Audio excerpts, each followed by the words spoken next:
Good morning, everybody. Welcome back to Speed Duxathon 2025. This is day 3. Yeah, day 3 of weekend 1. Fantastic runs all day, starting out with Mr. Ponytail bringing us Diddy Kong Racing, one of my favorite games of all time. It should be a fantastic show for you all. Thank you all for your generous contributions all throughout the past few days, all for your viewership, chat activity, etc., etc. Please share the stream. Get everyone in here. This is going to be a fantastic run to start things off. But we don't want to waste too much time in getting all that situated, so I'm actually going to go ahead and send us over to a brief little commercial break. We come back and we can get started right on time today. It's a bit of a longer run to start, a couple hours, but it should be a fantastic time. I'm looking forward to it. It's been one of the runs I've been looking forward to the most all weekend, so stay tuned. We'll be back very shortly.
Miss.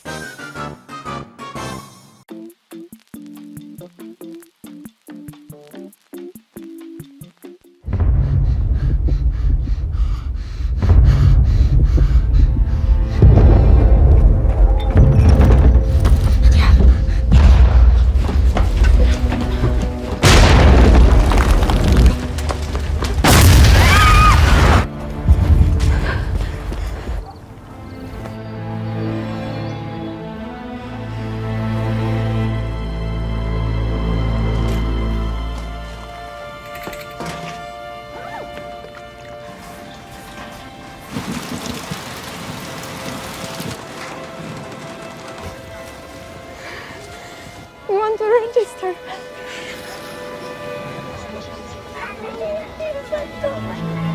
How do you feel?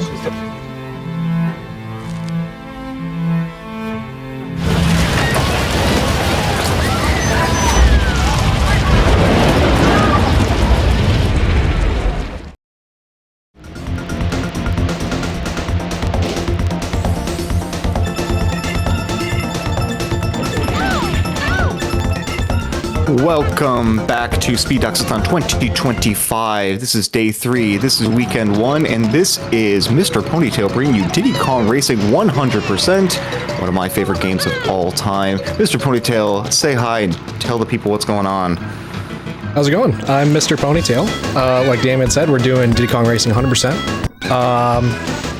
What else is there to say? I don't think there's much else to say, honestly. I think the game will explain itself. You're gonna see some pretty crazy stuff. Obviously, racing game. Unique racing game. There's 3 different vehicles. There's a lot of tech in this game. Maybe a lot of tricks that you haven't seen before. A lot of corner cutting, a lot of speed. You're going to see some crazy stuff. Fantastic. If you're ready, we can go ahead and get things started. Just give us a little countdown. All right. I think before we get started, I should mention that we have a bidding war for the character choice for the final boss race. You can choose, I believe, any one of these 10 characters. Whoever gets the most donations towards, that's the character we're going to use. But for the entirety of this run, apart from the final race, we're going to be using TT the Clock. Yeah. Get a new file going here.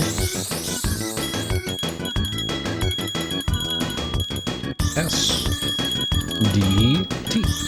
SDAT. Alright, I think we are ready to go. So, in 5, 4, 3, 2, 1, go!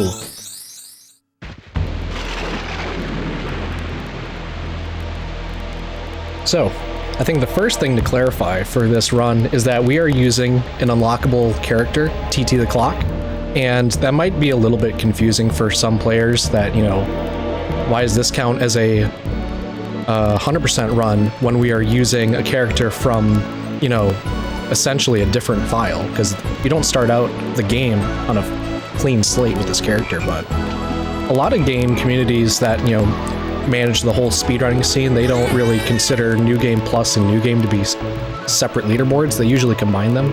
Games like, you know, the later Mario Karts where you can speedrun with parts and items that you collect later, or like Crash Team Racing where you can play with the unlockable characters. So it's a pretty common practice. And he is the fastest character in the game, minus the medium level handling, but it works out in our favor quite a lot in these levels. So the first thing we're going to do is we're going to talk to Taj the elephant here. He can switch vehicles for us. So we're going to switch to the plane vehicle, one of the 3 vehicles. And you can see in the top left we have a little counter for these golden balloons that are scattered around the Timbers Island. There's one down here in the water, one hidden behind the trees. Do some barrel rolls. I'll go into why I'm doing these later. There's one there on the ledge, and there's one right here in front of this door. And this is the Dino Domain door. This is one of the hub worlds in the game. Every door needs at least a certain amount of golden balloons to access, so we just go ahead and collect all the overworld gold balloons right away.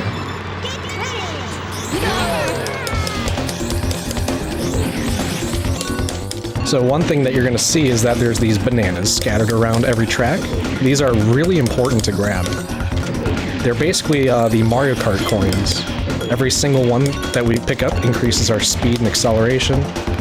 But in this game, they are very, very significant. They are 2.5% increase in speed for every single one, as opposed to like Mario Kart coins, which is like 1%. So at 10 bananas, the benefit is capped, so you can go 25% faster. And there's a cutscene skip. You pause on the very last frame of the race, you can skip the award ceremony of Taj giving you that golden balloon. Every single one saves 6 seconds. Another thing you'll see are these balloons. These are the items in this game. So unlike a Mario Kart game where the items are randomized, the items are always in the same place and they're color-coded so you know what they're going to be. Another fun feature is that you can collect the same colored balloon to stack up the level of the balloon and increase the effectiveness of those items. And there was a golden key off there in the off-road. Those are needed. There's another cutscene skip. So you can see I didn't get it the first time I paused, so then I had to press pause again to unpause the game, and then pause on the very next frame, where I would then finish the race. Now that we got that golden key, that unlocks a door that we'll go to a bit later. So we're just going level to level, winning the race. Every time you win the race, you get another golden balloon. There's 47 gold balloons to collect in this game. And since we're doing 100%, we need to collect everything. And you might be able to hear that I'm not holding the A button, I'm actually like slapping it quite violently. Maybe what it sounds like, but this is one of the most popular speed tech in this game, which is called A-tapping. So unlike traditional racing games, it's actually faster to press the accelerator button multiple times rather than hold it. And the reason why it's faster is that every time you press it, you get a burst of acceleration and some traction on the wheels that lets you grip the road. However, we can abuse this by pressing it multiple times to keep getting the burst of acceleration, minimizing the traction since we're only getting like a few frames of traction every frame. And that lets us kind of slide off the road. Alright, so we missed a cutscene skip there. So this is the cutscene that we have to watch every time that we miss a cutscene skip. The first time you miss it, it's a very, very long cutscene. There's great irony and a big elaborate celebration of your time loss. Absolutely. He just comes down from the heavens and awards you about 23 seconds of time loss. But there is a cutscene skip that we can do now later. Really quick, I'm so sorry. When you get a chance, we do need to pause because there's an audio issue that we have to go back to intermission to fix. Okay.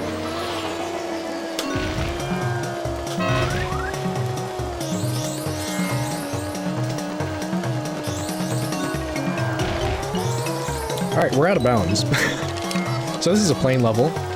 And plane, you can see we're kind of spinning out of control here. This is a intended piece of tech called a barrel roll. If you're holding left and right and you double tap the R button, you will spin in the direction that you are pushing. However, that gives you a huge burst of speed every time you do it. And one thing I'm also not doing is pushing the A button at all, because if I push the A button, I'll basically grip the air, and that will severely limit my speed. Alright, we're good for intermission. Perfect. Thank you very much. We're going to go ahead and take a very quick break, everybody. Stay tuned.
All right, we apologize for that bit of a delay. We're just going to hop right back into it. Go ahead and take it back.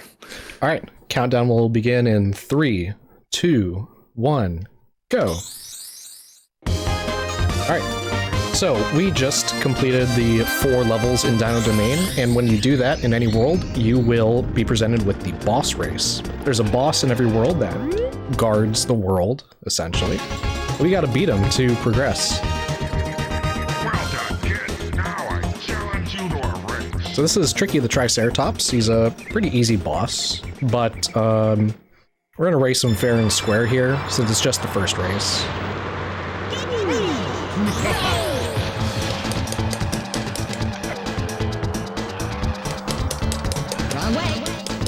First try. Why is it the wrong way? Why are we going the wrong way? That's weird. Oh, look, we won. Alright, so that was one of the first really big tricks called Tricky Skip. There is a overlapping set of checkpoints in that back corner that we can drive through, and if we leave the overlapping checkpoints in a very specific way, we can latch on to a checkpoint that's all the way at the top of the mountain. It's a big spiraling mountain, and the race finishes when you get to the top. So just grab a checkpoint from all the way up there, and then drive a little bit forwards, and then we hit the finish line. That extends all the way from up there, essentially. Am I correct in remembering that that is also a coin flip on whether or not you get the right frame? That is true. It oscillates every other frame what the checkpoint is, so you have to hit the right spot to increase your chance, and then if you do everything right, it's still at best a 50-50. So we got pretty lucky there, getting it first try. So this is Fire Mountain. This is like a battle royale style minigame. Well, all of them are battle royales, except there's different rules on how you win. This is an egg collection game. You just have to pick up 3 eggs, and they all have to hatch in your nest. That takes about 10 seconds to hatch 1 egg. And you gotta defend these TPUs from stealing my eggs, and we did it. So because we missed a cutscene skip earlier, we can now skip that one prematurely. So this is a piece of the TT amulet, that thing back there on my webcam. So there's a minigame in all the worlds that we need to complete to finish off that amulet. And we'll need that for later in the run. The minigames are so amusing because at no point do they ask you to do them, and then at the very end of the game, it's like, oh, by the way, you had to do all of those. Yep. Yeah. Alright, so now that we've finished a boss race, we are now presented with the Silver Coin Challenge. We have to go back to every single level that we just finished. We have to win those levels again while collecting 8 silver coins that are scattered around the levels.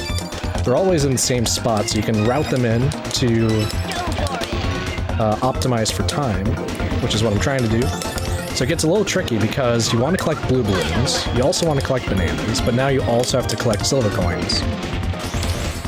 So, trying to do my best taking the fastest lines. Another cutscene skip. Didn't have to buffer it that time, we got it first try.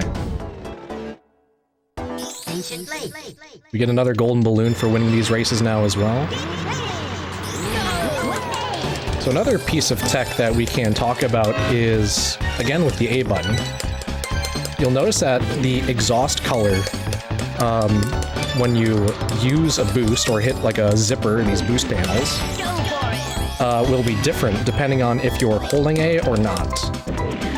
If you get a boost without holding A, the frame that it starts, then you'll get a green flame with rainbow exhaust.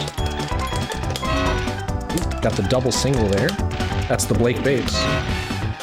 Ah, almost got that chain. Another cutscene skip. So when you initiate a boost without holding the A button, the boost will last longer. And there's the indication that you were holding A when you started a boost. It'll be like a purpley pink flame with gray exhaust.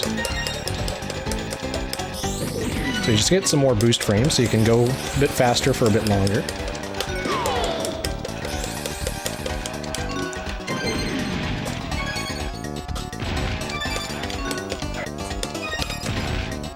So this game has actually quite a lot of tech that might be a bit hard to see.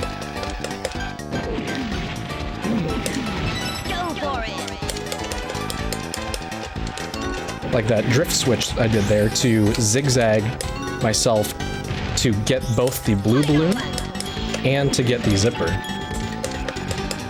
Kind of pushing the R button in a rhythm so I can switch the vehicle's drifting direction. Be a little tricky to master.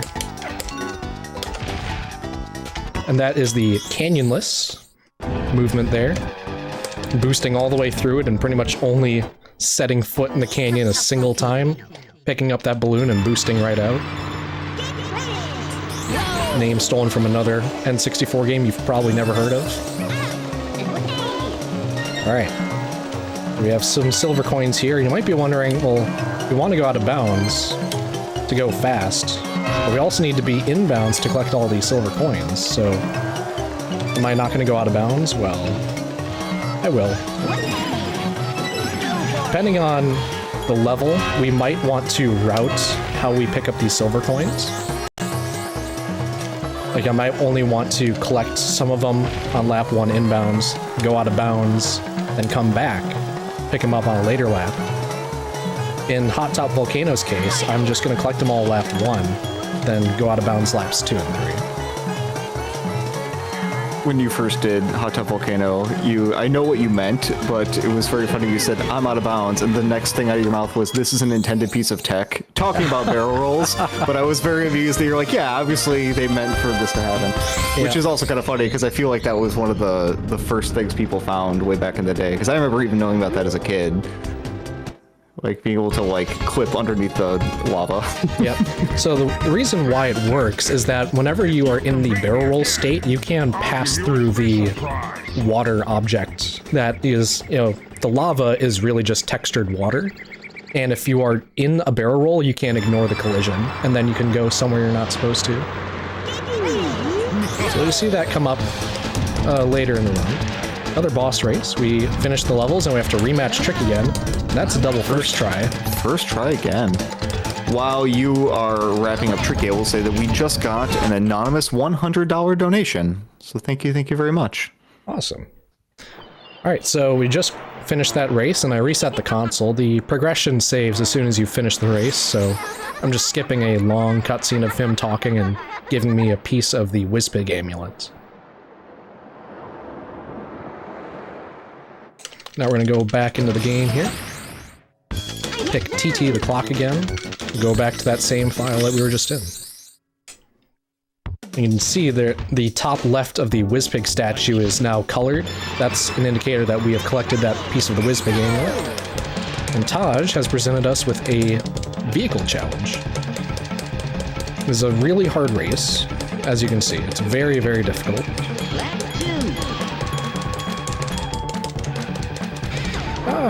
See, that's why it's very difficult. Going in a circle is very hard. So one thing you might be able to hear over my microphone is the A-tapping. You can hear I'm tapping it at different rates. So there is an ideal, most optimal rhythm to press the A button, and that depends on the frame rate of the game. The game actually has a variable frame rate system. It does not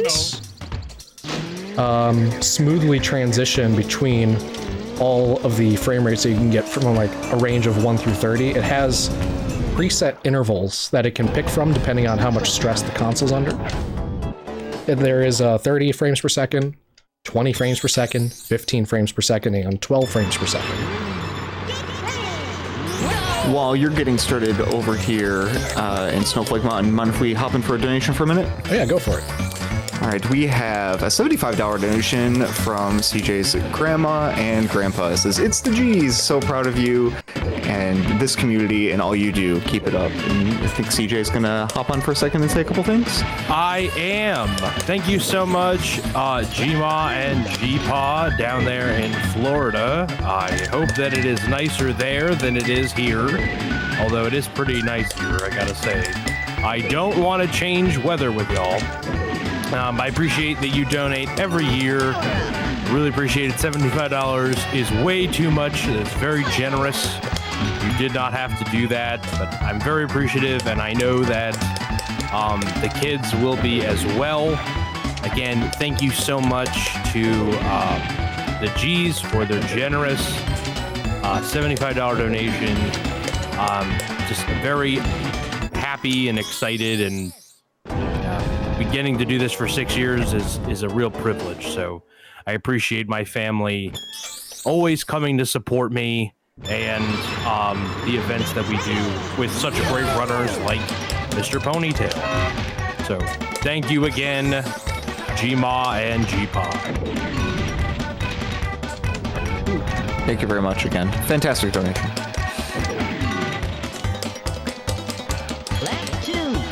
Off here. Oh, look, another key. Yep. Exactly where you thought it would be. Some of the keys are hidden in very tricky spots that are not very And obvious. also, this is probably a scrub complaint, but I swear the hitboxes and the keys suck. And there's so many times where I think I got the key and I did not get the key. No, you were right for thinking that. They are not very good. So that's a good segue to talk about hitbox detection in this game, because it's a little bit different than you might realize. There it is. So the hitboxes in this game are actually not a box, they're actually a three-dimensional sphere that is centered around some part of the texture. So depending on how you are hitting that hitbox, you might be passing through a region of it that will offer less room to grab it. So if you're going through the direct center of a sphere, you can pass through the most units of it to give yourself the biggest chance. And it can happen that you have so much speed that you zero frame it. So one side you're on like the back side of it, and then the next frame you're on the front side of it, and you just never get a frame where you're inside that hitbox to collect it. I have a clip on my channel from years ago of me getting the Boulder Canyon key and just basically being completely inside it, and I leave, and I wonder after I finish the race, I'm like, oh no. So... Yeah, so for the Boulder Canyon key, which we'll get to later, it's actually a bit easier to grab it if you jump into it. The hitbox is like up a little bit, so you have to kind of just pass through the underside of it where the hitbox is very thin. So we try to jump into them.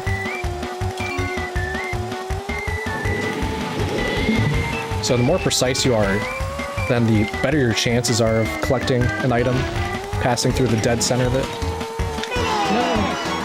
Another cutscene skip missed. So... Skip? Yeah. So you only lose 6 seconds for missing one, but it all adds up. There are 40 cutscene skips in this game to go for in the races. So far, not a single person in the history of DKR speedrunning has ever hit all 40. It's an accomplishment waiting to happen, and it'll probably happen one day. Best anyone's done so far is 39. And that honor goes to Trident Tail, one of the great runners of this game. What's your cutscene skip PB? I've done 38, I think, a single time. Whereas Trident Tail has done 39, I forget how many times. He's always come so close to getting all 40, and yeah. Not sure who's going to be the one to do it, but someone's going to do it.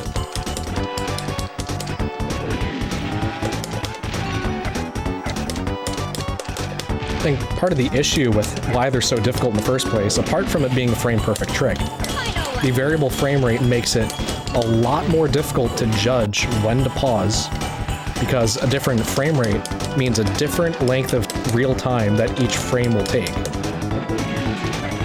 And especially if you need to buffer it, you might need to pause and unpause at a completely different rate of time than you might be expecting.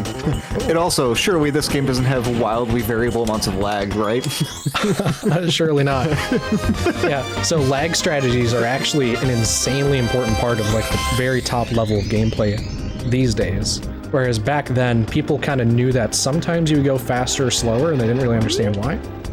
Nowadays, we know how to play around the game to give us the most ideal frame rate. Now, I challenge you to... And the reason why frame rate matters is because it's tied to the physics. So if the frame rate is higher, you can get more frames to accelerate in that 1 second that the frame rate is. Whereas if it's lower... Oh, I missed that balloon. If I got that balloon, we could have gone for a very small skip. That saved an entire second. Not today.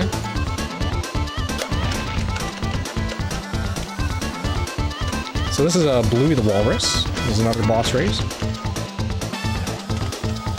Also wild that the first time they make you use the hovercraft isn't a boss race. Yeah, it can be very tough. So yeah, this is the third vehicle that we haven't seen yet, the hovercraft. You can see I'm kind of rocking back and forth. This is the speed tech called snaking. Another console reset there. Now you might be wondering, why did I reset the console? We still need to do the silver coins and the minigame. And to that I say, great question. So anyway, we're gonna go do something else. There's a bit more of an optimal route than completing all of Snowflake Mountain right now.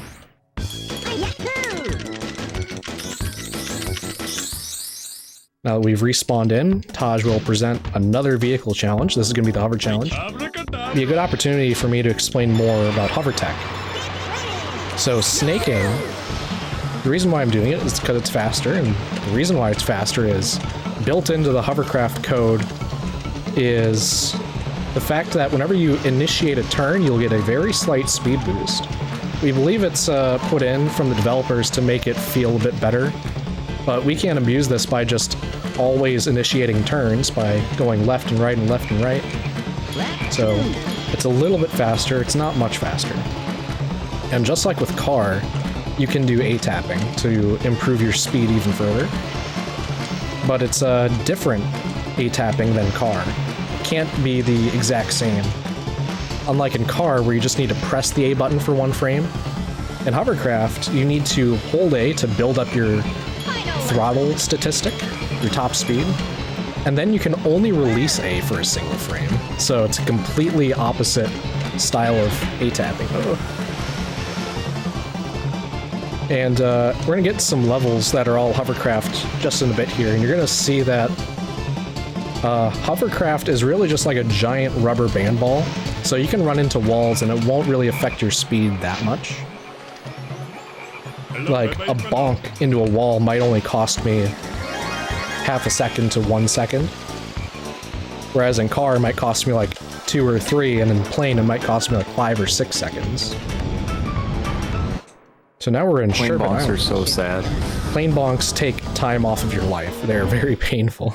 You have to watch your failure happen in slow motion all the way to the ground. Yep. And the reason why you lose so much more time in plane is because the plane kind of has a lot more weight to it. It takes a lot longer to accelerate back up to speed in plane. Car accelerates the fastest, and then in second place is the hovercraft, and in third place is the plane. However, there's a trade-off. Plane can actually reach much higher top speeds than car. So it's a risk versus reward there. Of course, we don't have choice of vehicle options. We always have to use the default vehicle option for these tracks. If you go to like... I was right on the finish line, but the actual finish line checkpoint was just a little bit further ahead, so it was 1 frame later than when I paused. Now I've got a hovercraft level here, Pirate Lagoon. You're gonna see some pretty cool hover tech.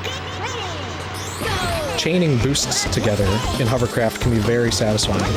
Boost there, turn, go to that, boost into that, grab that, boost through there. You can pretty much skip that whole section. And while I'm boosting, I'm never pressing the A button. Boost there, boost around the corner, boost into that. If you haven't played this game, you have no comprehension of how hard Optimal Pirate Lagoon is. Oh, it's very hard.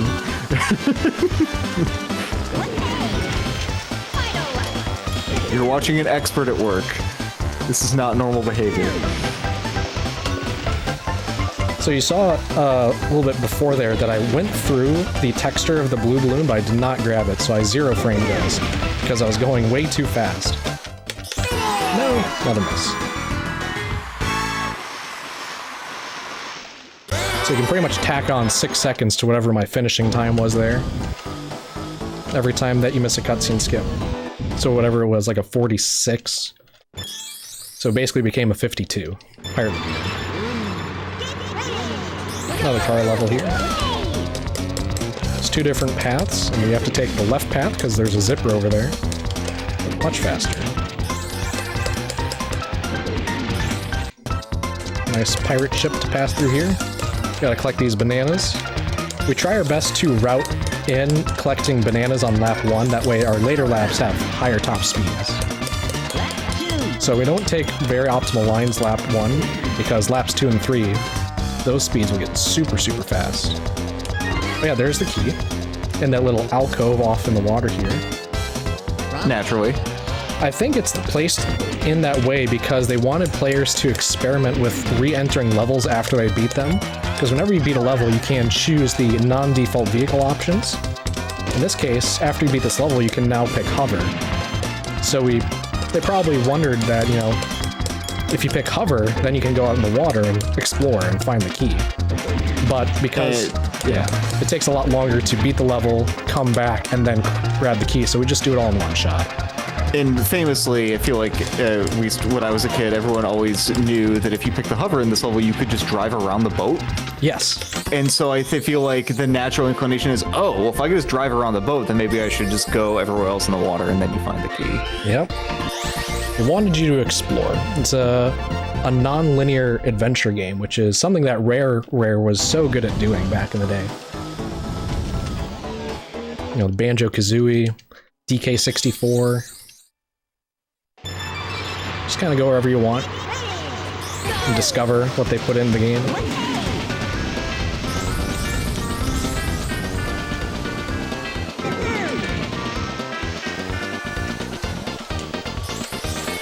So Whale Bay here, another hover level.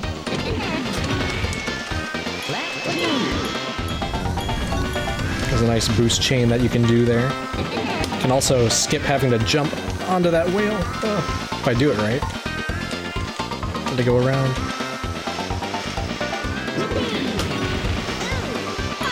Do you give a name to that whale?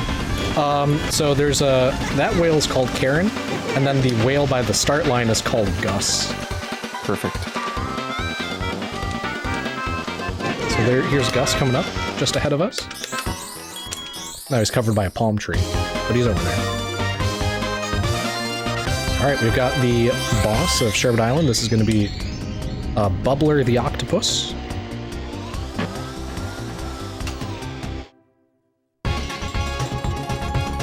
Truly one of the great boss laughs of all time. Mm-hmm. If you listen closely, it sounds like he's saying a certain word.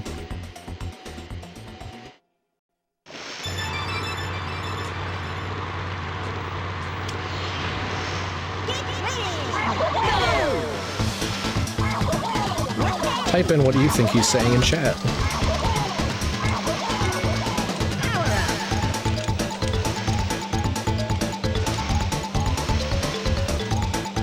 So now this is one of the few times in Hovercraft where we are actually just in the game in general, where we are stacking up the blue balloons past level 1.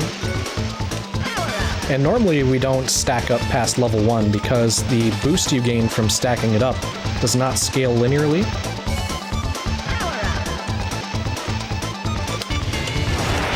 However, for Hovercraft, because in order to boost optimally, you have to let off the A button, but that drops your throttle, so then you can't come back to your top speed without re-holding the A button for an entire second.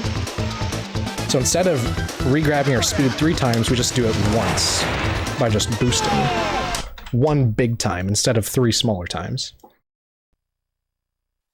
Reset the console there. Skipping that award ceremony cutscene. And now this is where things get a little freaky. Because we have Dino Domain pretty much finished, and then we have half of Snowflake Mountain and Sherwood Island finished. So what are we going to do next? Well, first off, Taj has the 3rd and final vehicle challenge. Got the plane here. We'll take roughly the same path that we did in Hover, except we're going to go through this snow tunnel. That's pretty much the only difference. We also go over top of this big log here.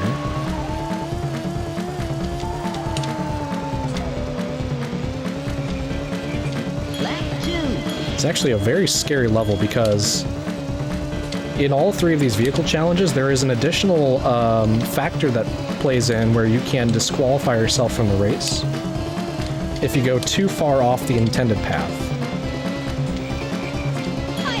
And it can happen that if you run into something and you bonk really far away from the intended path, that the game will just disqualify you. So you have to be very careful to not run into anything. Alright, that was a pretty good plane challenge. Alright, so that's all 3 vehicle challenges completed. And now we're going to go into Dino Domain. So the only thing that we haven't done in Dino Domain is the trophy race. This is like a cup race from a Mario Kart game. You play all 4 tracks in an area in succession. You get points based on your placement. Get the most points and you win the trophy. And in 100%, we need to get the first place trophy, which is the golden trophy, in all 4 worlds.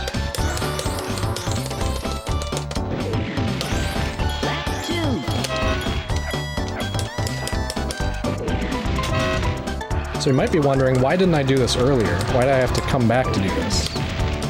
And, won't spoil it, but we're gonna get to that in a few minutes here. For now, just a good showcase of, all the speed tech in this game. The A-tapping, the drifting, the boost chains. And you don't have to worry about cutscene skips. Yep, you can just kind of mash A and start through that point screen, and then you can just go right to the next track.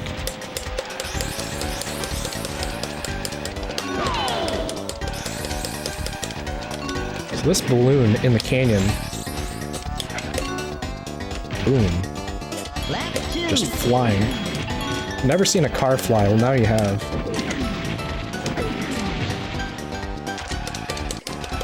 So while you're cleaning this and Jungle Falls up, I will say that as a reminder, we do have an incentive for who is going to be the character picked for the final boss.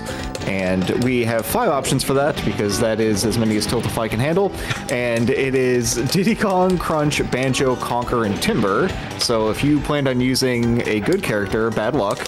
And Banjo is currently in the lead.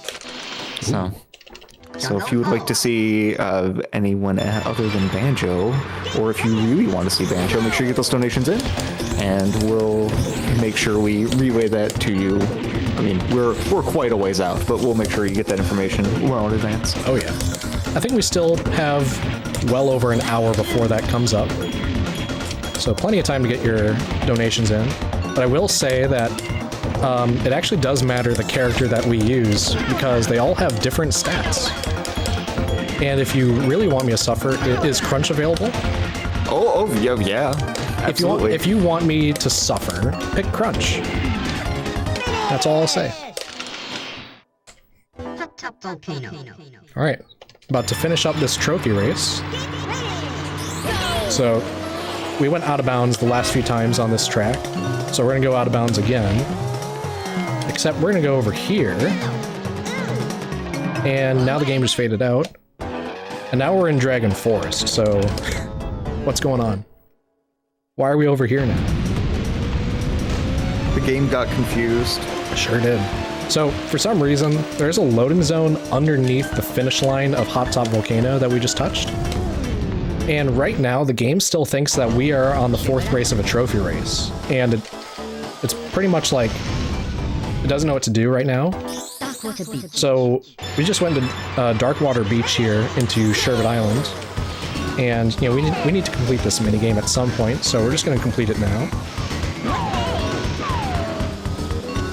This minigame is actually quite tough. This is like one of the few times where I'm like hyper-focused.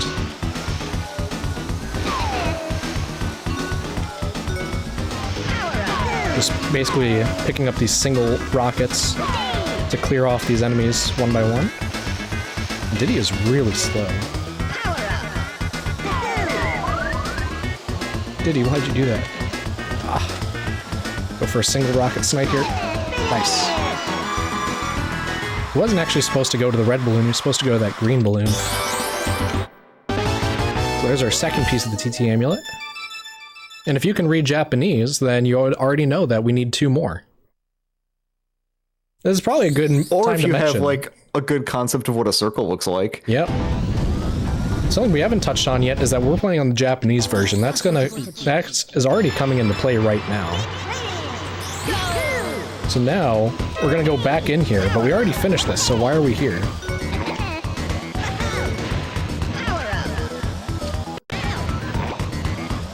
So now we're gonna intentionally lose the game by hitting ourselves with the mine. And now the point screen is back up, and now we have the trophy cutscene.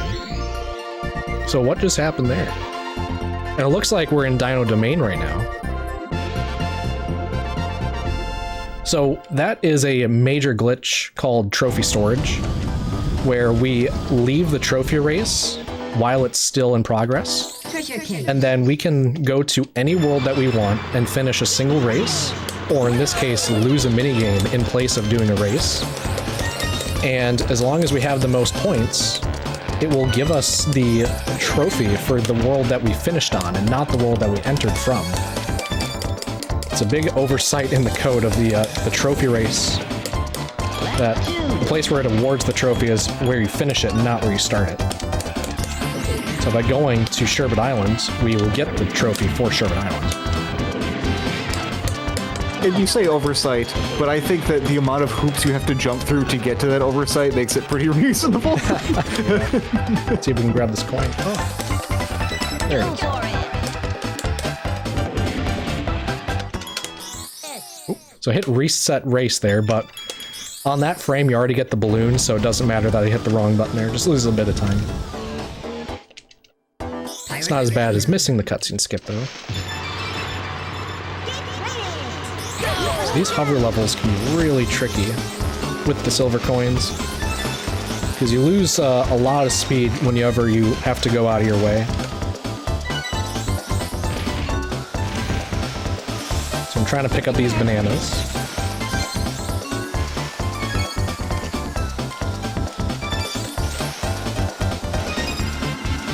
Here's the last coin here. Whoa. Now, another mechanic that I haven't touched on yet is these ring zippers. They actually operate a lot differently from the flat zippers on the ground. Let's see if he's going to steal that balloon. So, if you don't enter a ring zipper perpendicular to the angle of it, then it will actually stop you in your tracks and then align you so that you are perpendicular with it, and then it will boost you out. But we don't want that because that takes time.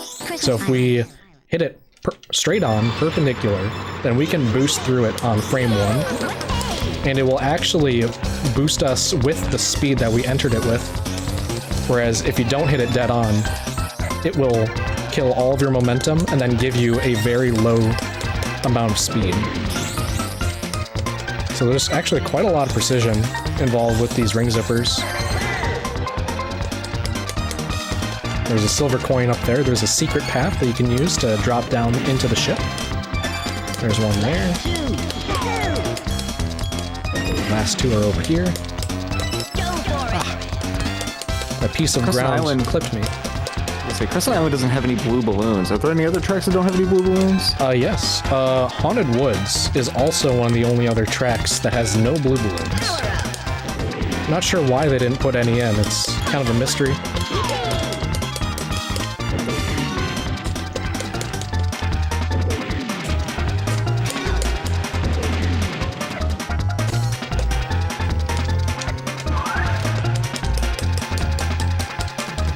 Real quick, while you're finishing up this race, we got $30 from Stupid Ketchup that says, "Crunch ain't so bad. Here, don't worry. Thank you for supporting this good cause." And just like that, Crunch is now in the lead. Oh, nice. Yeah, so the reason why Crunch will make me suffer is because of his stats. Crunch, oh wow, got completely blocked there from the CPUs. So Crunch actually has really good top speed. The statistic on it exactly is 4 out of 5 top speed. All the characters have a 0 out of 5 or 1 out of 5 in their stats. There's steering or handling, there's acceleration, and then there's top speed. Crunch has 4 out of 5, which is actually the most top speed out of any non-unlockable character. Except, the reason why he's bad and will make me suffer is because his handling is 1 out of 5, and his acceleration is 1 out of 5. So if I make any mistake, which I will because of how bad the handling is, then I will come down to 0 speed, and it's going to take me forever to get back up to speed. Oh, whoops, I accidentally unpaused. No. I didn't think I got the cutscene skip on that frame. Oh well. Alright, so now we're going to rematch against Bubble the Octopus here. And then once we finish this race, we'll have completed all of Sherbet Island.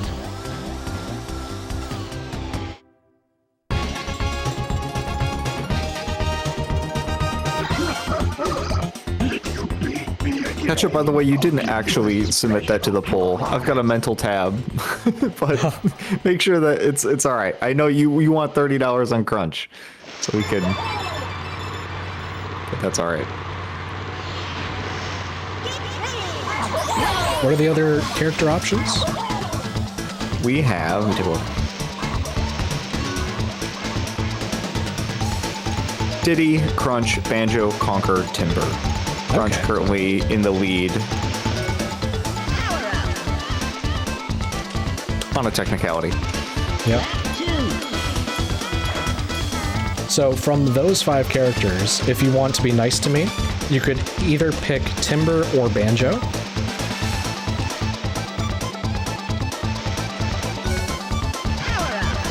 And then Diddy, in classic racing game fashion, is like the most mid character of the entire cast. Oh no.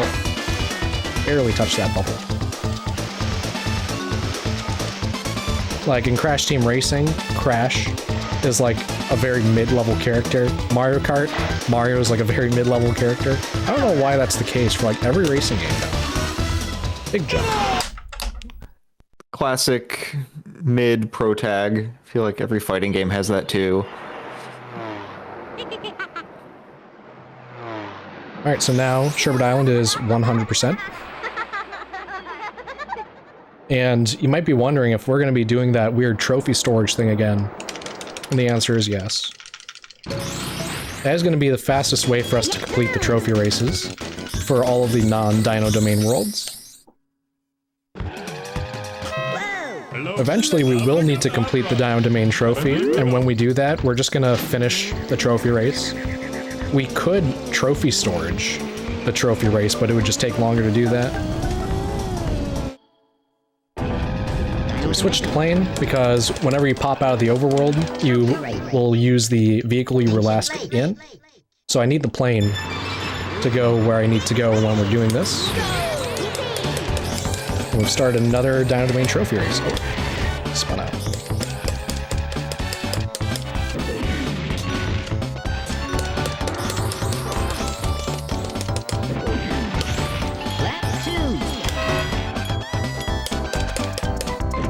So yeah, you're going to be seeing these races quite a few times here, so I hope you like them.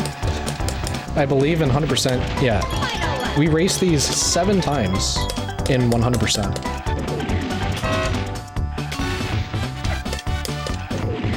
And if you don't like Dino Domain that much, then you could pick a different category like any percent. You only have to do them 6 times.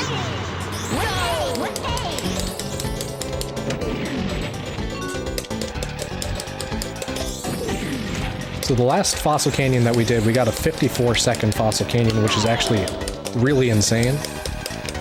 Most players, they're looking to get a sub-1 minute Fossil Canyon.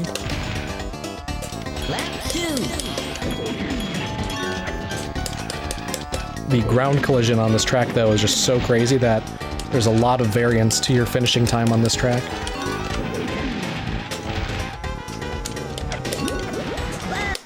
Oh, oil slick. No. So the CPUs actually become harder when you're on the silver coin or the trophy race variant of these races. Their difficulty, I believe, goes to like 4 out of 9.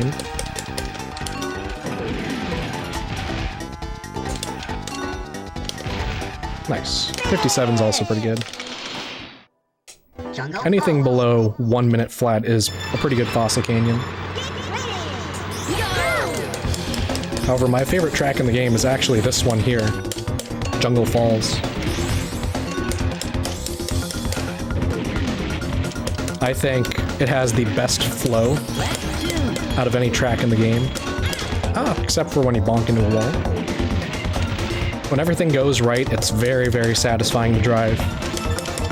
You just keep going faster with every single lap, flying around these corners faster and faster.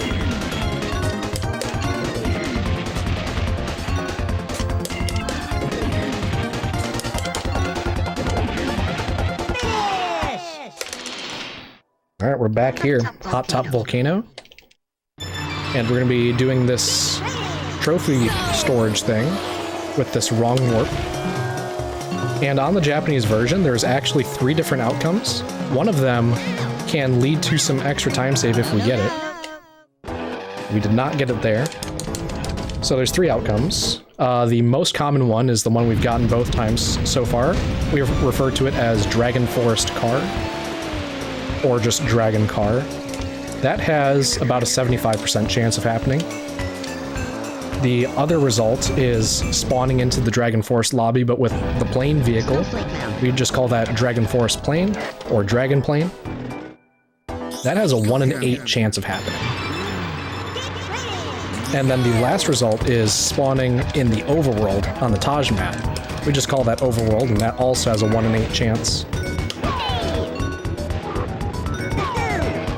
So just like with the Darkwater Beach minigame, I'm just going to be camping a balloon.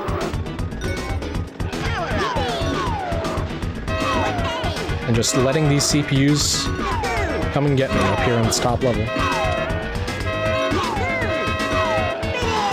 There it is. It's a lot faster than having to chase them all down as they run rampant around all 3 of these different tiers in the Icicle Pyramid. There's our 3rd piece. Only need 1 more. So the reason why the trophy race isn't completing right now is because the TT amulet takes priority over awarding the trophy race. So that's why we have to go into it again. You can only award 1 thing at a time, basically. And we're gonna intentionally lose by dropping a mine on ourselves 4 times.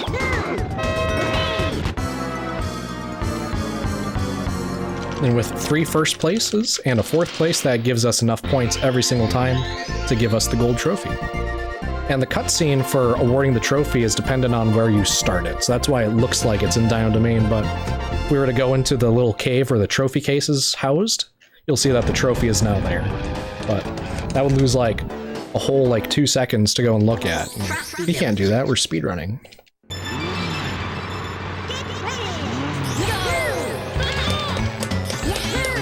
Let's see if we can grab this coin here. It's a very tough coin grab. There it is. Kind of have to fling yourself all the way down to the houses. And it can be very weird where you actually fling yourself to. Depending on how you leave a ledge, it can pull you around through the air.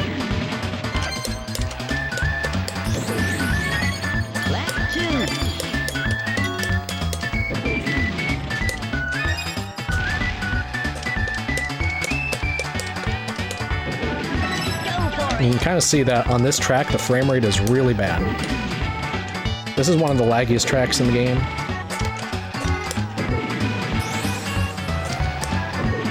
Went around those CPUs just so they don't bump me.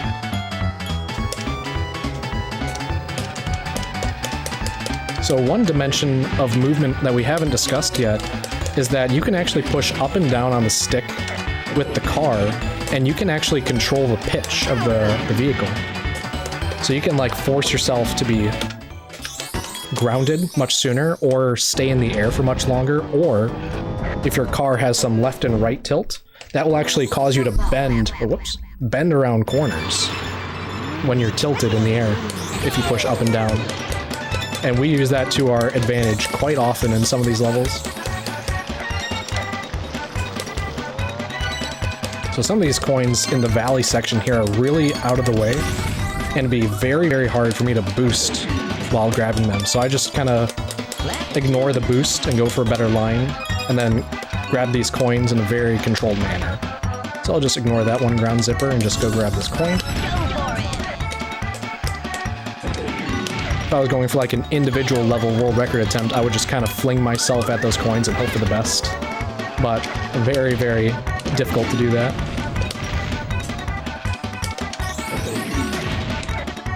Oh, missed that one. Just a bit late on the pause.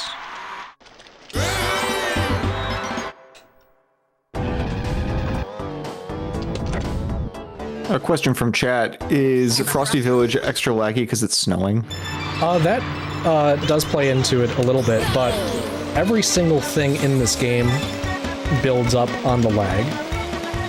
I kind of think of it like I have like an internal lag meter of how to visualize how laggy something is, and whenever the game gets really stressed from having to compute all these different textures and math, it'll get very, very stressed out, and when it hits a certain threshold, it will choose a lower frame rate to relieve stress.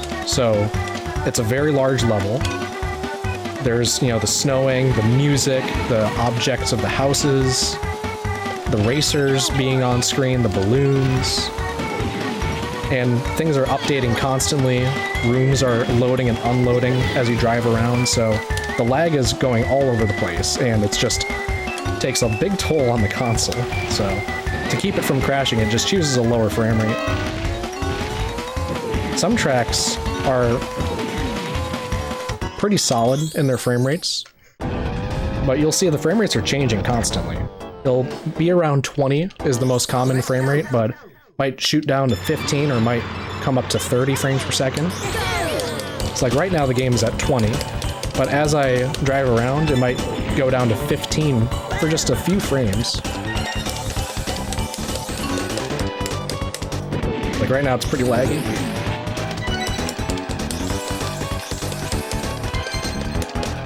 And for those of you who haven't played this game and you're hearing about this wildly variable frame rate and the wildly variable lag, I promise you, this game controls amazingly well. Yeah, it is shocking how much control you have and how smooth everything is with all that, even with all that in mind. Oh yeah. Yeah, the frame rate just changes, kind of the rate of the physics changes, is kind of the way that I describe it. And that has a big play on how your speed is conserved or lost over time.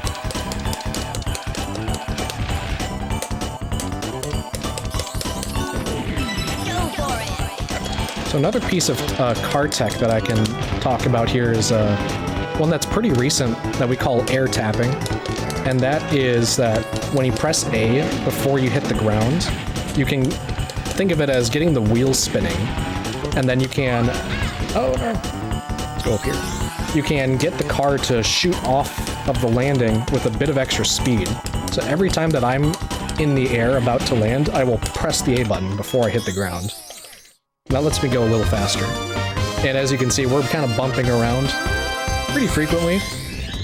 All these big jumps we're doing kind of send us into the air whether we want to or not. So there's a lot of air tapping going on.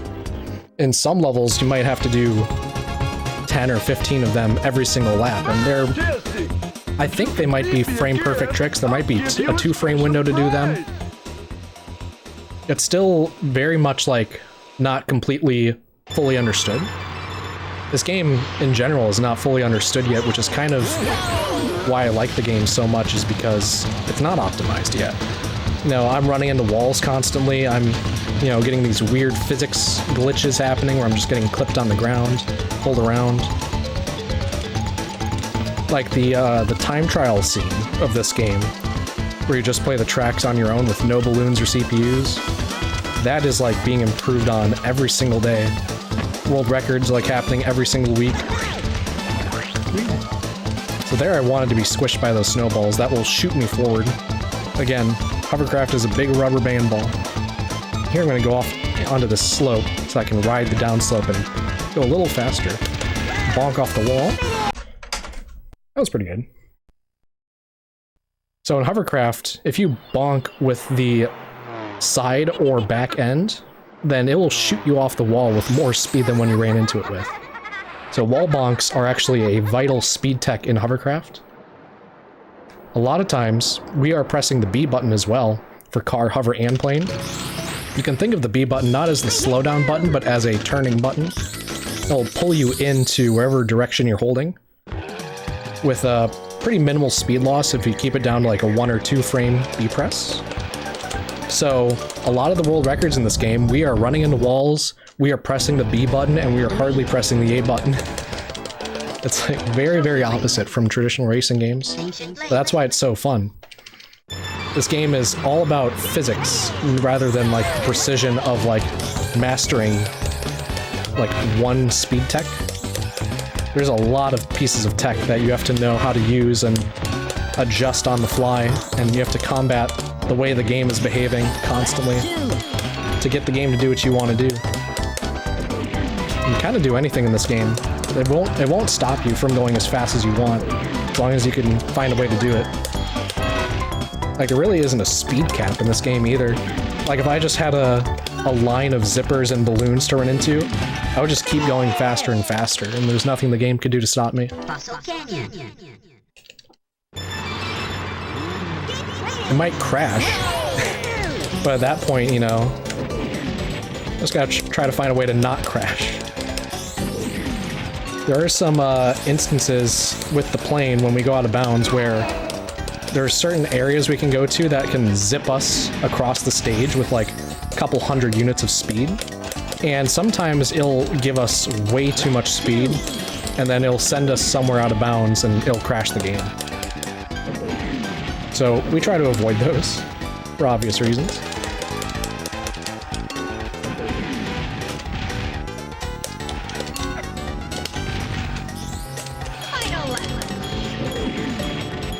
Yeah, the movement in this game is very fun. Especially the car. Car is my most favorite. I think the drifting is also the easiest in this game compared to any other racing game. Very nice. Big speed. The game really does want you to drift. It sure does. So, in most other racing games, whenever you, like, slide, you're actually moving a bit slower speed-wise compared to just driving a straight line. However, in this game, if you are drifting, you are actually going faster. And the only, like, requirements to begin a drift is that you are holding left or right, and then you just push the R button. You don't have to, like, hop into a slide like in Mario Kart, and there's no mini turbo system. You just are going faster for being in a slide. It's just a natural state of the game. And am I correct in remembering that if you're drifting, you don't lose speed going uphill? You actually fling. You actually go way faster going on an uphill. It's like sometimes you will just get a big fling of speed if you're uphill in a drift. It's very fun, but sometimes it's actually way too much speed. We might fling ourselves into a wall because of how fast we're going. Standing. This game...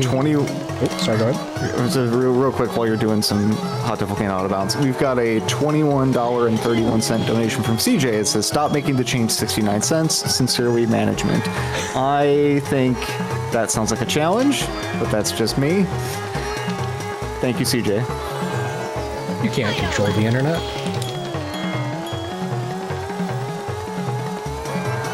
Yeah, we're out of bounds, by the way. And this time we are just going to finish the trophy race. So now we actually have the trophy for Dino Domain. So when we drive right into it after this cutscene's done, you're going to see that it's now there.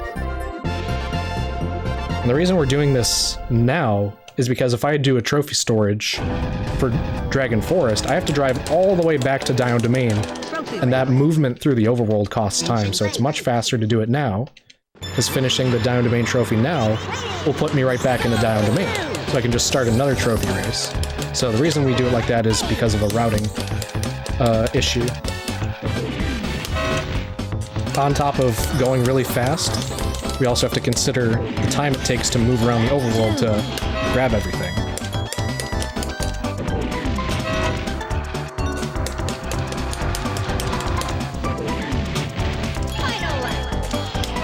No. wanted that one. That big green dinosaur that walks around, he actually has a name. Take a guess what do you think it is? Alfred. Alfred. Okay. It's actually like Is it not? a little close, at least letter-wise. Those who have been in the DKR community will already know. I know, I'm a fraud. Ooh, around the tree. Let's see, Quill says Louie. Tengu says Yoshi. Tricky's a Triceratops, CJ. It's not going to be Tricky. They're not going to have multiple dinosaurs named Tricky. Oh, the tree. Alright, so the name of this dinosaur is Leffen. Excellent. And, I'm advised from the community to not tell you why. So we're gonna keep it a secret. But just know that the name of this dinosaur is Leffen. Jungle Falls. So that was another very good Fossil Canyon. Pretty good Fossil Canyon so far. Be a really tough track to master. And so far our Jungle Falls have not been very good.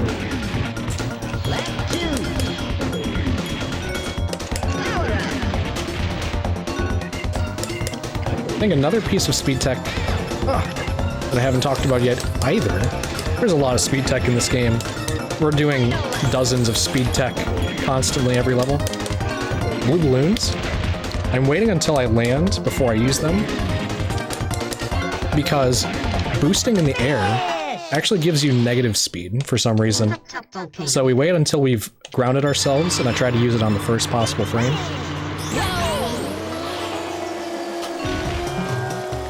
And that's just for car. Like plane, we're in the air constantly, so that doesn't matter. Oh, okay. So Ooh, Dragon Plane. Yep, we got the 1 and 8. So what we can do with this is now we can go into the boss race early. The loading zone's always there, whether or not the door opens or not. Excellent. So we got really lucky there. This is actually pretty uncommon to get this in a marathon run, honestly. We've had some very bad luck as a community getting Dragon Plane in marathon runs, so this is gonna be cool to show off. While you're... Go ahead and erase this guy. We got $10.69 donation from Interpunkness that says, "'Cause CJ said not to." And that went towards the Devil Glitch exhibition for Cuphead, which I'm gonna check on that. We're gonna be getting pretty close to meeting that.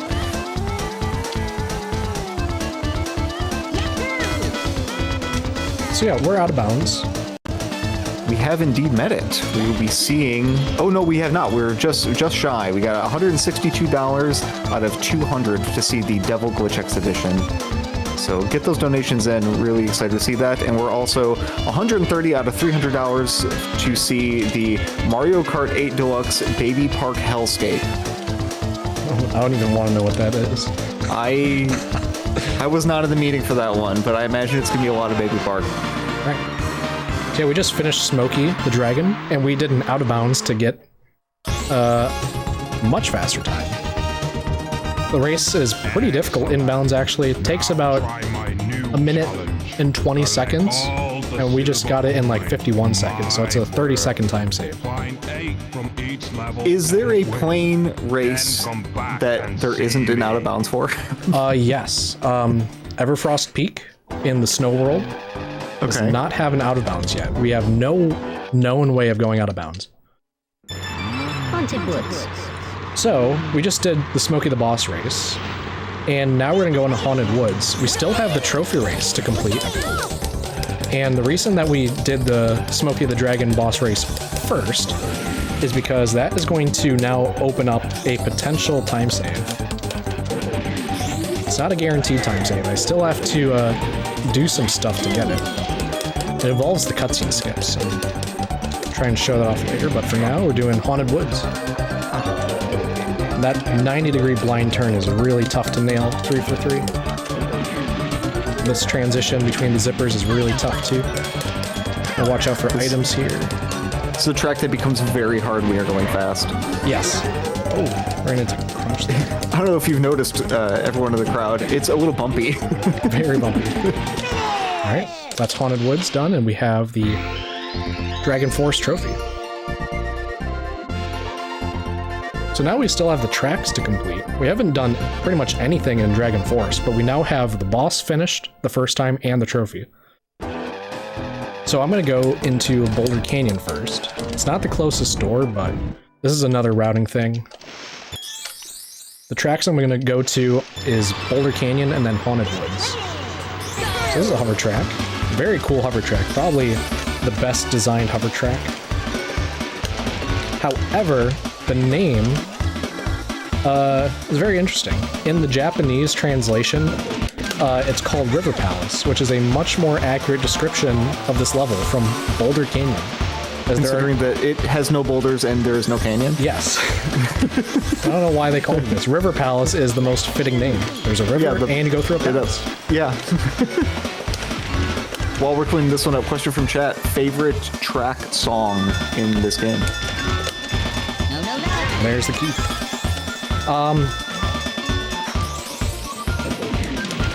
That's a tough one. My favorite track is Jungle Falls, but I don't know if that's my favorite song.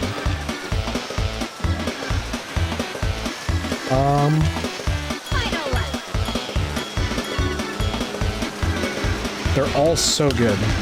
That's the problem. The soundtrack is incredible in this game. Yeah, David Wise did a fantastic job. It is truly one of the best of all time. David Wise, music composer for the OG Donkey Kong Country series as well. A bunch of other games. Alright, so here's the cutscene skip, hopefully. We're gonna reset race instead of return to lobby. And now we're doing the silver coins immediately. So this is the time save that is opened up from doing the Smokey the Dragon boss race earlier. When you clear the first boss, what will happen is that any track that's completed will immediately load the silver coins instead. So the frame that we finish the race, the silver coin race, is basically loaded in, and we can either just drive into the door or just reset race to go into it. We have a $25 donation from Wawmaster that says, "You gotta play Diddy because Diddy owns this game." Go Mr. Ponytail on his run right now.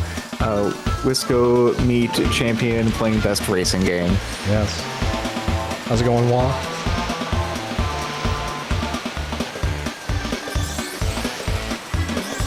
We have a tight race between Diddy Kong, Banjo, and Crunch right now. Still anybody's game. Well, it's Diddy's game. Yes, well... Crunch might win. Yes, and ironically, the lore protagonist Timber has no money. Yeah. Yeah, maybe we could talk about some of the lore. So, the original character, the original main protagonist for this game is actually Timber the Tiger. So this is Timber's island, specifically his parents' island. And the lore roughly goes that Timber's parents were away on vacation, leaving Timber in charge of the island. And Wizpig showed up and just started causing trouble.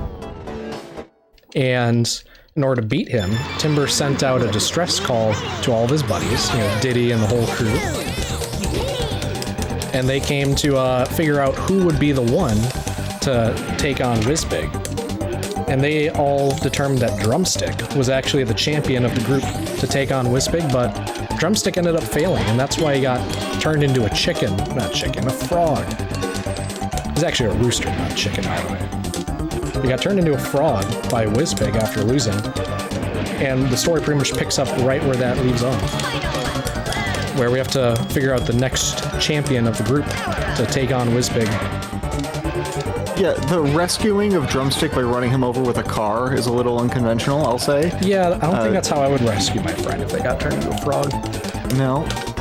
There's another reset race cutscene skip. Immediately go into silver coins. The reason why that's faster is because you don't have to spend time driving back into the door, reloading the level back in. That saves an additional 6 seconds, so it becomes instead of a 6-second time save, it becomes a 12-second time save. So you basically save double time with these reset race cuts and skips when you have the ability to do so. So getting Dragon Plane opens up the potential for 24 seconds of time save. And we only do 3 of these trophy storage wrong warp things.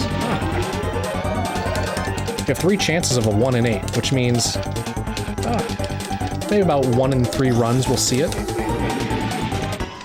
There it is. So now we're presented with the boss door, but this is still Smokey the Dragon 1. This is still the first race, and we already completed it. It's not the second race. So we're just going to turn around and go do something else. We're going to go do the minigame since it's the closest thing. Picked up the key earlier in Boulder Canyon. Smoky Castle. This is a banana collection game. So there's bananas scattered all around the Smoky Castle. We have to collect them and bring them back to our treasure chest up here. We can only collect 2 at a time though. There's a CPU behind me I need to avoid. They got a missile. Take that. If you're not fast enough, that CPU will shoot you down and steal your bananas. Gotta wait out the respawn timer on these bananas. And pretty much just cycling back and forth between these 2 sets of bananas. Pretty easy minigame. The CPUs do not collect the bananas particularly fast. While you're cleaning up Smoky Castle, we have a $6 anonymous donation that says Diddy Kong Racing, never heard of it. It's all about crunch, baby! So I believe that I'm gonna check that poll. I believe that might put crunch ahead.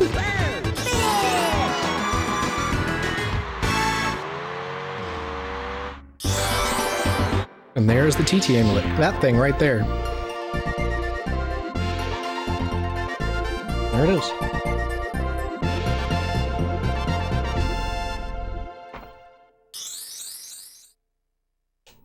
So now we've finished that off, and might be wondering why we needed that. We'll need it later. Much, much later.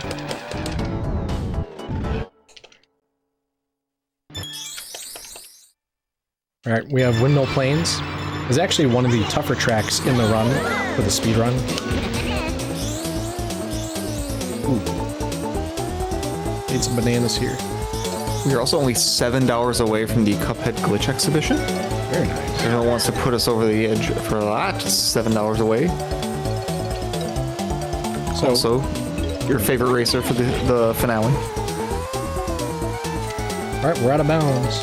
That's a very tough out of bounds to get. I actually went for a safer version of it. I picked up 2 blue balloons instead of normally just 1. I missed out on a few bananas, which I was supposed to collect 2 more bananas, but I just missed them. So I lost out on 5% of my speed, which you need a lot of speed to make that out of bounds work. So I just played it safe and picked up another balloon.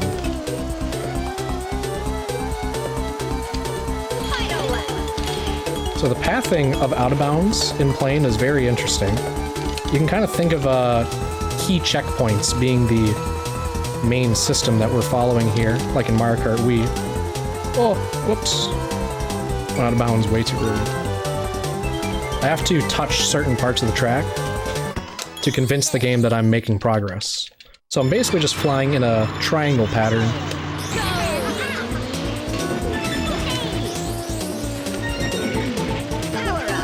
Hit that reset race cutscene skip. Do a really awkward movement here to get both the balloon, the out of bounds, and grab that coin. So 6 bananas with 1 balloon is a pretty tough out of bounds to hit. You got it though. And it's really tricky to stay out of bounds on this level as well. There's not a lot of room for error. You can very easily go back into the track. Another mechanic to consider when out of bounds is that if you go too far left or right, or up or down, you will actually get sent back to the finish line, and you will lose all of your current lap progression. That is a built-in feature called a void out. Now I have to re-enter the track and collect this coin. That is the most optimal way to do that. Another coin around here. That's all 8.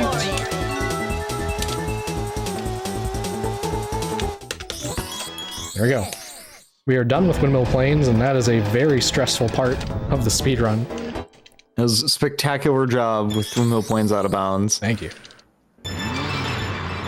It's only maybe about 3 or 4 times when I'm really locked into the speedrun, and that is one of them. Having to do back-to-back Windmill Plains is a really tough thing to do cleanly.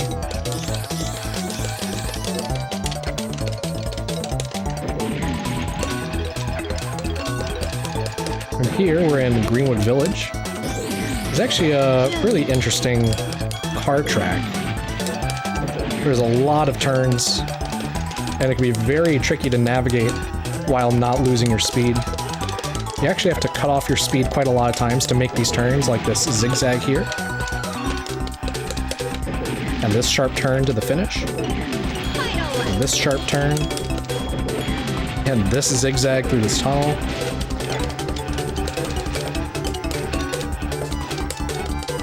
A lot of bumps as well.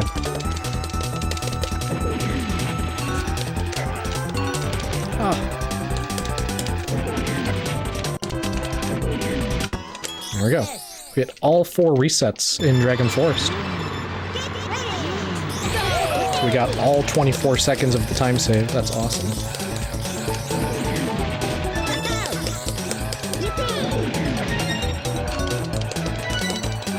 The silver coin version of this track is also pretty awkward. Coins are very much out of the way. Got this secret path through the log here. There's a coin there. And some of these coins nesting up against these walls make it very hard to go into them with a lot of speed without bonking. Ooh, there's a mine placed there that I barely missed. So the CPUs will use items randomly. And if I can minimize the amount of times that I'm using items, it will also minimize how much they're using items. So I'm actually going to go wide here to avoid that mine if it's still there. Grab a blue balloon. I normally don't grab that blue balloon, but there's an item placed on the path I usually take, so I just decided to go around it. Very nice. Very, very good Dragon Forest, honestly. That was an extremely clean Dragon Forest. We'll see if we can finish it off, though. We've got Smokey the Dragon 2. We have to do the out of bounds again. And this out of bounds used to be the biggest crux in the mid-game of this run. But we expanded upon our knowledge of the lag in this game and how to best utilize it. And something you might have been seeing me do throughout this whole run is toggle the speedometer and minimap. That is done with the C right button. And whenever you pull up the speedometer, you can create a huge lag spike. If you're familiar with like DK64 speedrunning, so you can kind of think of orange clips being an equivalent speed tech. There it was. Go for a zip there. So if I can lower the frame rate, I can basically increase my frame spacing, and I can pass through the invisible wall that's up in that corner that I boost into to basically turn my success rate of that trick from 50 to 60% up to like 99%. It's probably one of the biggest discoveries in recent times that we've made this out of bounds a near 100% success rate. It's made runs much easier to finish. So that's Dragon Forest completed. And if I had a timer going, I would probably say very confidently that that was probably a Dragon Forest Gold. That was really, really good. Quite happy with it. So we've done everything. We did it. Right? Beat all the worlds. Now we've got the final boss. Kind of. Whizpig. There he is. So now that we finish off the Whizpig amulet, you can actually go into his mouth and race him. Bit of a faster way to go over there is to switch to plane challenge. because that spawns us right next to the mouth in the plane. It's about 1.5 seconds faster than just switching to plane right away with time.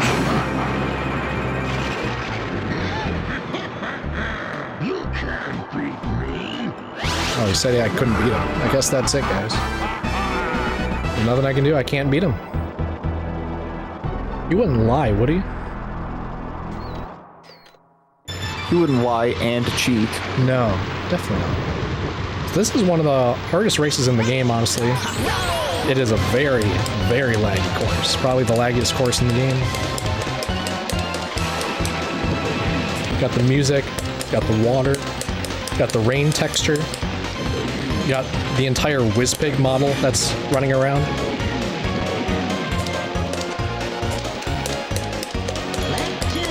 It's gonna be very, very hard to go fast.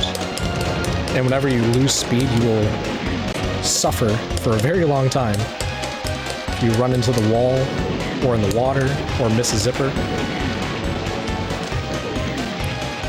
Without the knowledge of speed tech, or maybe if you were just an A-holding Pipsy player back in the day, this was probably a very challenging race. Oh, definitely. Usually what I see a lot of people say is that you need to hit every zipper to win, which is true if you're using a slow character. We're going quite fast here. We're gonna lap it, actually. No, we're not. Oh, really bad ground clip there. If you're wondering, yes, it is possible to lap WizPig. But we clipped our wheels on that ledge. Yep. And that flung us all the way into that wall. That is a normal thing in this game. So just try to avoid that, and then you're good. We haven't had any really dramatic clip into the ground moments. Like, you can proper fall into the ground in this game. Oh, yeah. You can get your wheels stuck. You can actually get all of your wheels underneath the ground. Yes. And still be attached to the ground, and you just go, like, at a snail's pace. Alright. So that's everything, right? That's the whole game?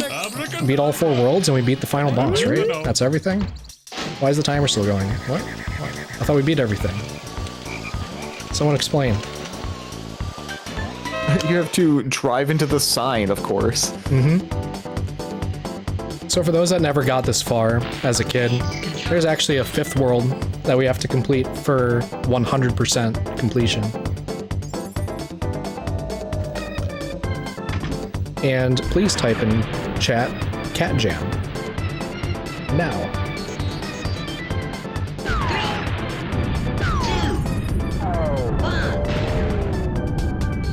So, the lighthouse is actually a rocket ship, and we're gonna go to space.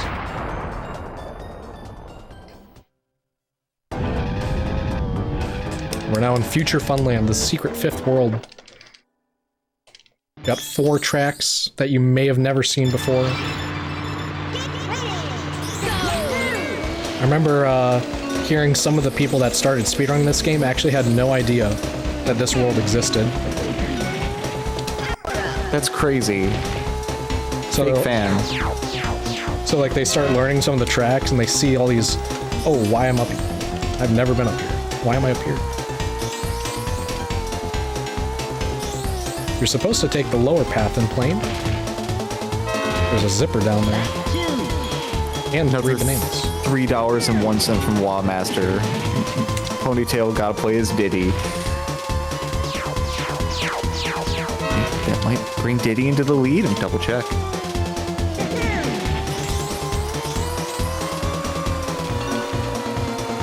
Yeah, so Diddy is a very mid character. Not particularly fast or anything. Not particularly hard to control. Just pretty much right down the middle for stats. Diddy just barely in the lead? Oh no, I did a backflip. Ugh. So there I was either holding down or neutral on the stick when I did the second R press. That caused me to do a backflip. There's a reset.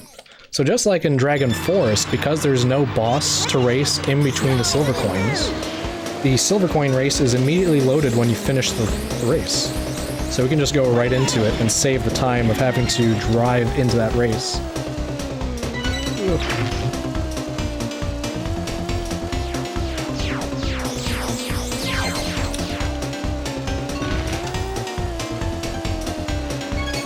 tricky coin to get.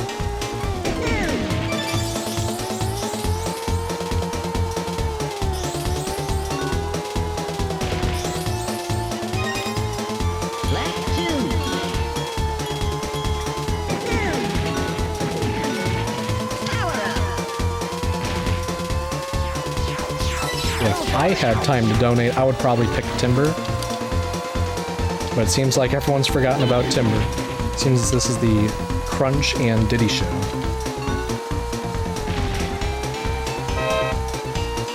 Also, maybe a good time to talk about whose everyone's character main was back in the day. For me, I was actually a Pipsy main. Oh, I should have done that roll. Magnet saved me, yes. One of the few times that a magnet is useful. Yeah, I played as Pipsy growing up, which, speedrunning-wise, is one of the worst choices. Pipsy has the lowest top speed. There we go. Done with Space Dust Alley. Moving on to Dark Moon Caverns.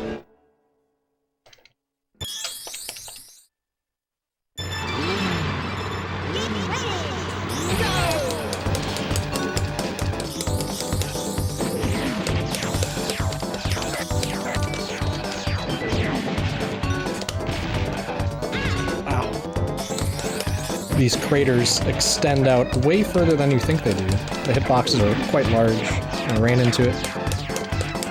Very fun level. You have these back-to-back loop-de-loops. What's more fun than going through one loop-de-loop?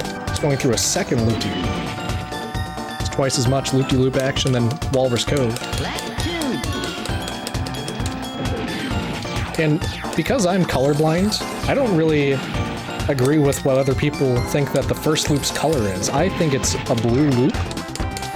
Everyone else seems to think that it's a white loop. So put in chat what color you think the loop is. I think it's blue. Obviously this one has to be red.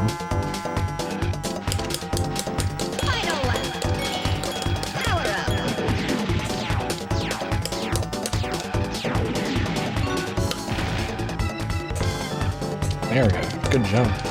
This is actually shaping up to be an interesting race. We have a $5 donation asking for Banjo. Okay. It's coming down to the wire.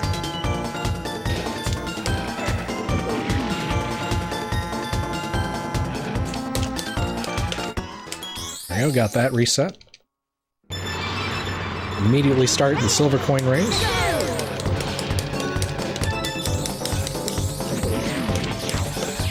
Banjo is the best character to pick for speedrunning if you don't have any of the unlockable characters. Pretty good speed stat, and the acceleration and handling isn't great, but it's much better than Crunch.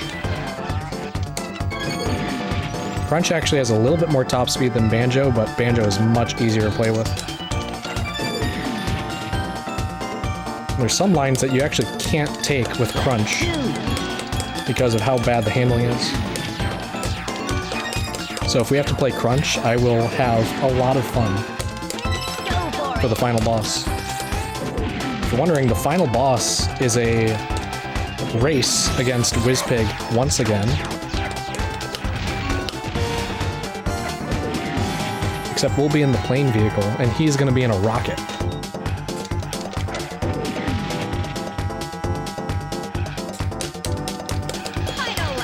Look at that oil slick. That feels like cheating. Yeah, it's cheating.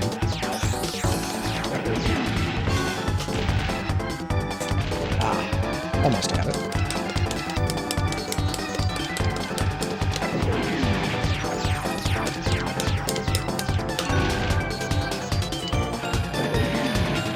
We're gonna try and go for a fun little skip here, see if we can get it. Oh, we didn't get it. No. Oh well. There is a way to actually escape the loop-de-loops with the car and fling yourself out of bounds. It's really precise, though. So we just left Future Funland, and now we're gonna go do a trophy storage for Future Funland.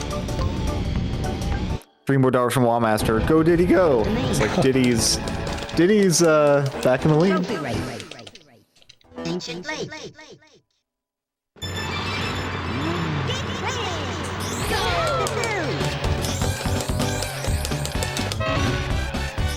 Got the double single with Blake Bates. Oh. Ah. Left him home.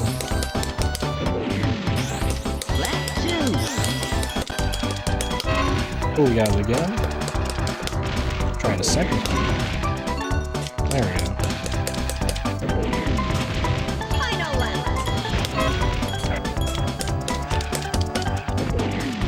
So this will be the last time that we play through these Dino Domain tracks, so... If you haven't gotten your fix of Dino Domain, this is it.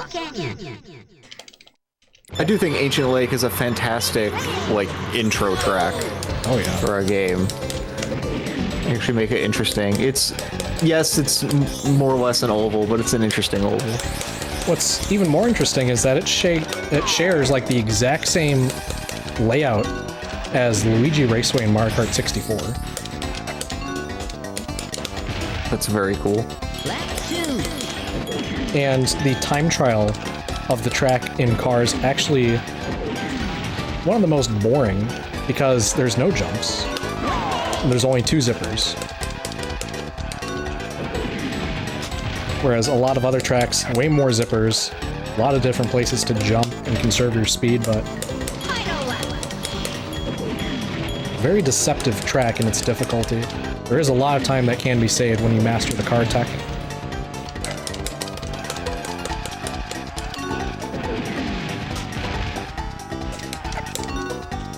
Oh, that tree was made of tree.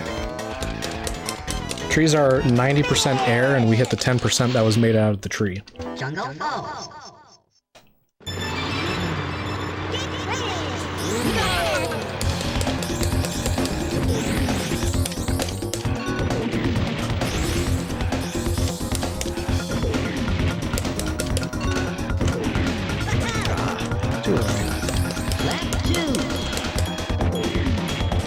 Jungle Falls has not been kind to me.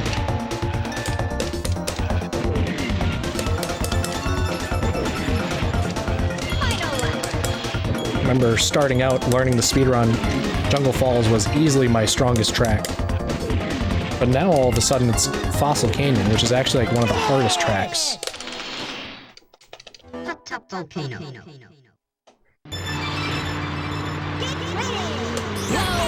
Alright, this is our final wrong warp.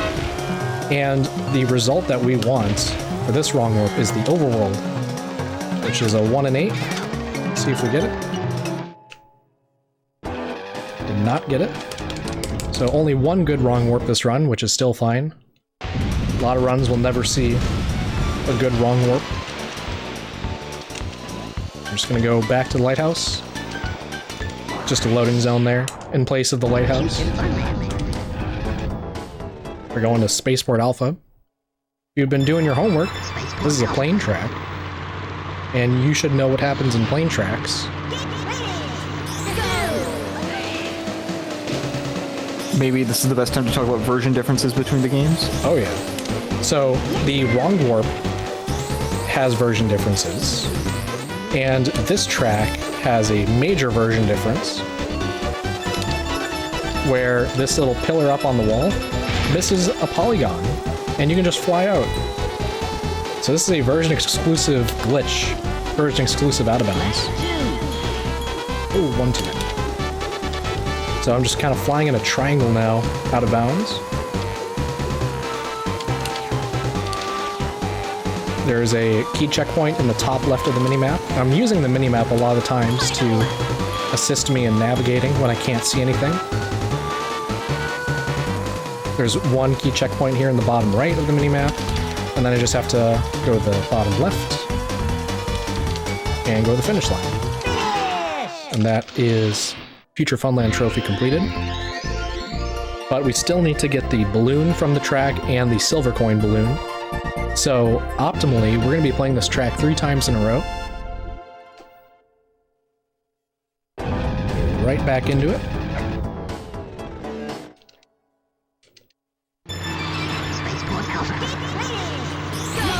It'll pretty much be the exact same thing. Except we gotta do the cutscene skip at the end.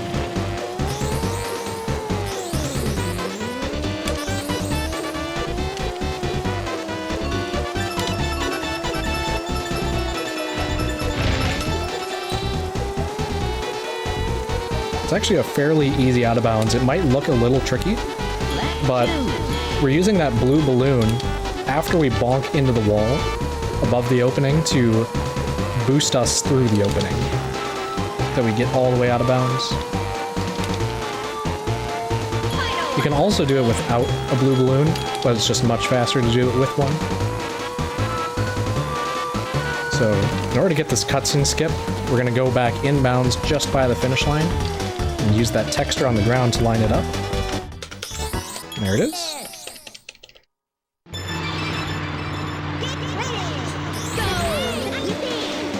Silver coins. We're going to only collect half the silver coins on this lap. Got one here. Got one here. Got one there.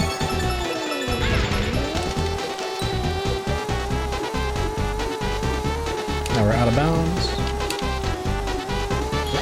So again, I'm using the mini-map to kind of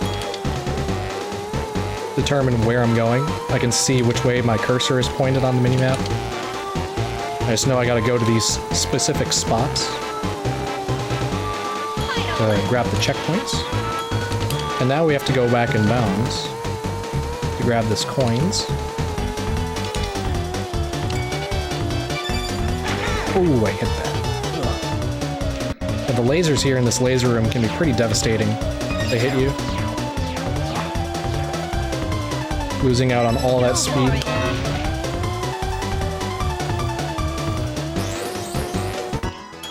Alright, we're done with that. And now we have the final track before the boss race. So get your last minute donations in now. It's gonna close in just a few minutes here. So who's in the lead now?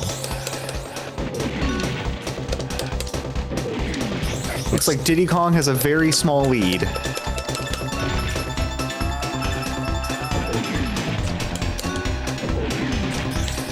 If you want me to suffer, pick Crunch.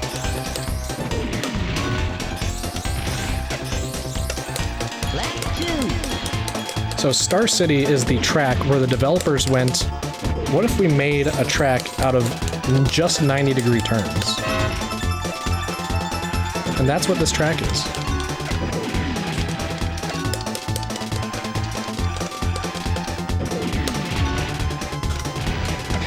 Oh, crunch. Running into CPUs can be pretty painful. You lose so much of your speed. Ugh. So pretty much CPUs are obstacles to us.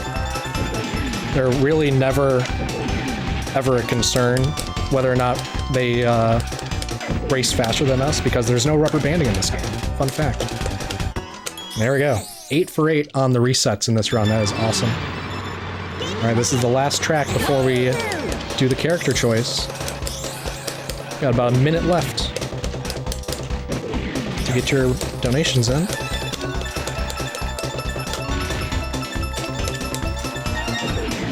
Some of these silver coins are on a good path, and some of them are not. We got these all the way here in these corners.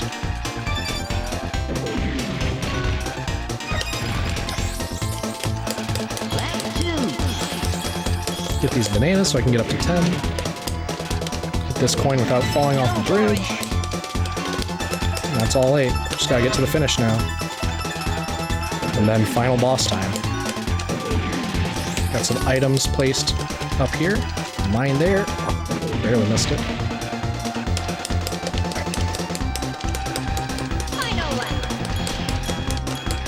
Last lap.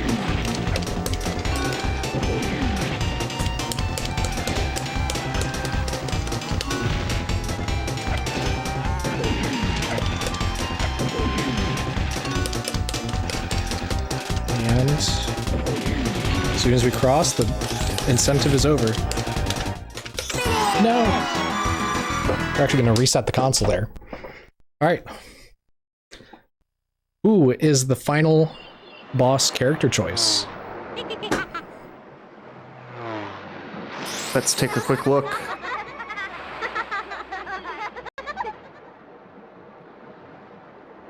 It is...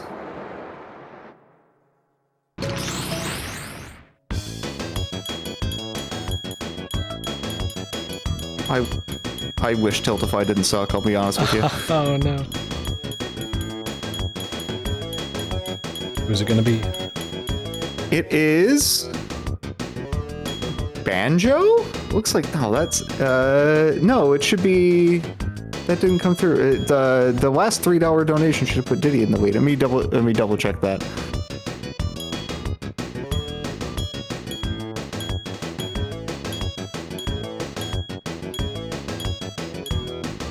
I gotta go with what's on the page. Looks like you're using Banjo. Oh man. I'm Banjo. Here we go. Oh wait, what? Select abracadabra. That last balloon did not save.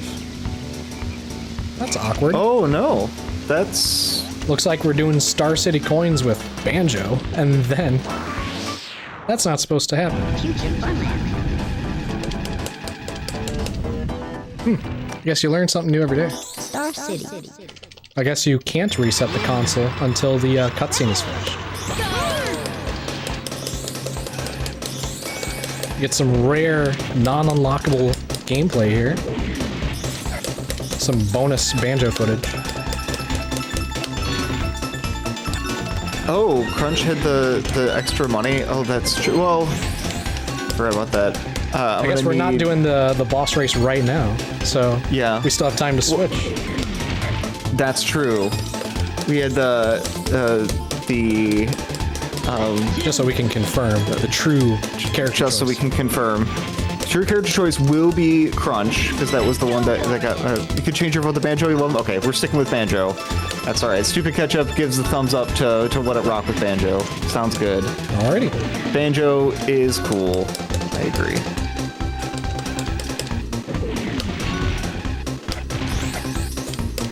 So you can kind of see now, this is just a quick example of the time differences from using a character that is not TT. Like, I'm going fairly fast, but you can see the CPUs are much further ahead now, and I'm going to be finishing way slower than when I was using TT before. Oh, so that's what happened. So yeah, illegally Sam sniped the $3 donation in for Banjo, and that's what put it over the edge. The polls, and so thank you, Sam. The polls and the donation page were out of sync. Oh no. So that's, but we're good now. Yeah, Banjo is 100% the way to go. Alright. All right, we got that last balloon from Star City, and now we're gonna go see some excellent WizPig strats. Oh yeah. So yeah, he's on a rocket now. And alright, if this guy's usually pretty mean, so if he calls me like a bad name, I'm gonna cheat. You just call me a worm? Oh, rude. That's it. We're gonna cheat.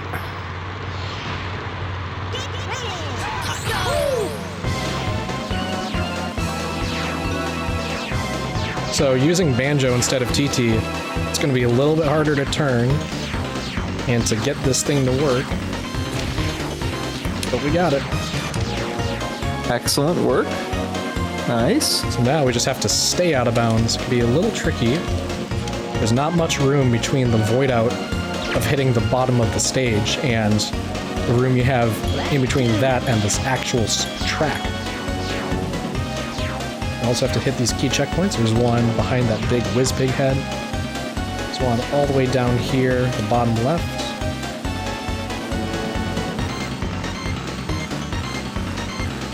And the time will be when we finish this race.